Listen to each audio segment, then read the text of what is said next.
Elif'in mutfağına hoş geldiniz. Bugün sizlerle hem görselliği hem de lezzetiyle favori tatlılarınızdan biri olacak. Cevizli fındıklı şerbetli tatlı tarifini paylaşmak istiyorum.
İlk olarak şerbetimizi hazırlayalım. Tencereye 3 su bardağı şekeri alalım.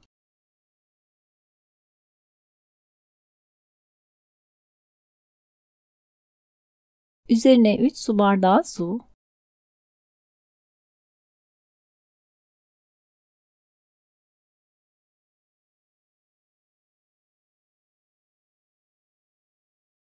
Ve bir dilim limonun önce suyunu sıkarak kabuğuyla birlikte içine ekleyelim. Şerbet kaynayana kadar ara ara karıştıralım. Kaynamaya başladıktan sonra orta ateşte 10 dakika kaynatıp ocaktan alalım.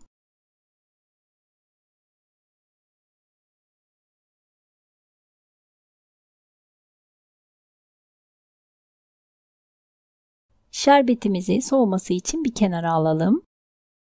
Tatlımızın hamuru için 125 gram oda sıcaklığında yumuşamış tereyağını yoğurma kabının içerisine alalım. Üzerine 1 adet yumurta,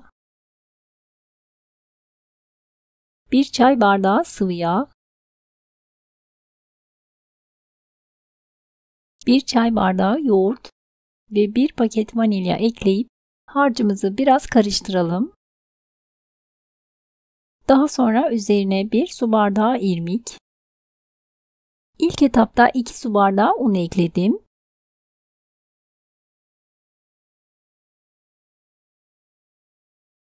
Bir tatlı kaşığı kabartma tozu ve 1 yemek kaşığı sirke ekleyelim. Tekrar spatula ile karıştıralım. Siz isterseniz direkt elinizle de yoğurabilirsiniz.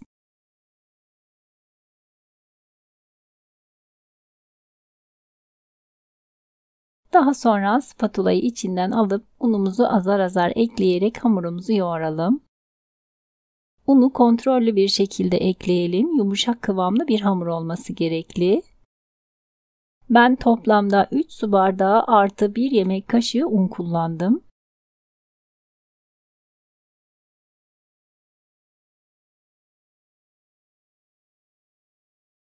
Bakın kıvamı gördüğünüz gibi ele yapışmayan yumuşak kıvamlı bir hamur oldu. İri çekilmiş cevizi bir kasenin içerisine alalım. Ve üzeri için yeteri kadar bütün fındık kullanacağız.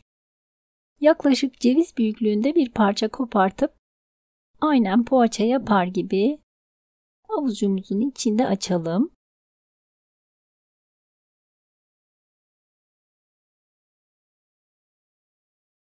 Daha sonra içine sığdığı kadar ceviz ekleyip videoda gördüğünüz gibi kenarlarından büzüştürerek hamurumuzu kapatıp yuvarlayalım.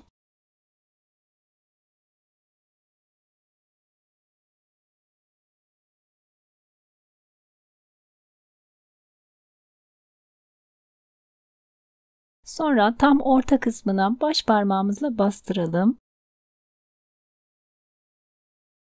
Ve kürdanla videoda gördüğünüz gibi kenarına şekiller, çizikler yapalım.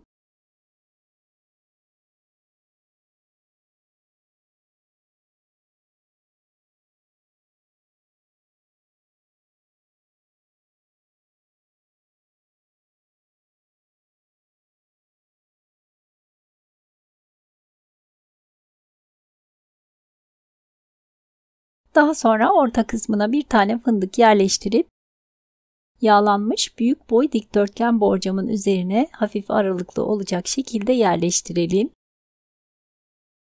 Ve kalan hamurlarımızı da yine aynı şekilde şeklini verip hazırlayalım.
Daha sonra 170 derecelik ısınmış fırında üzeri kızarana dek yaklaşık 30 dakika kadar pişmeye bırakalım.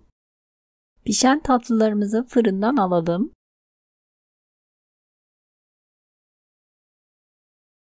Sıcak tatlının üzerine soğuk şerbeti gezdirelim. Daha sonra şerbetini iyice çekene dek 3-4 saat kadar bekletelim. İsterseniz bir gün önceden hazırlayıp şerbetleyerek bekletebilirsiniz.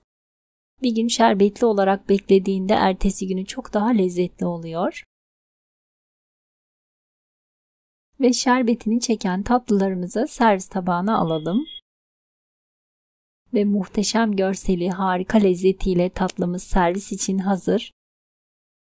Eminim ki sizler de bir kez denediğinizde favori tatlılarınızdan biri olacak. Deneyecek olanlara şimdiden kolay gelsin, afiyet olsun.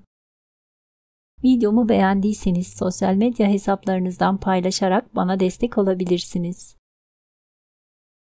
Beğeni ve yorumlarınızı bekliyorum. İzlediğiniz için teşekkürler.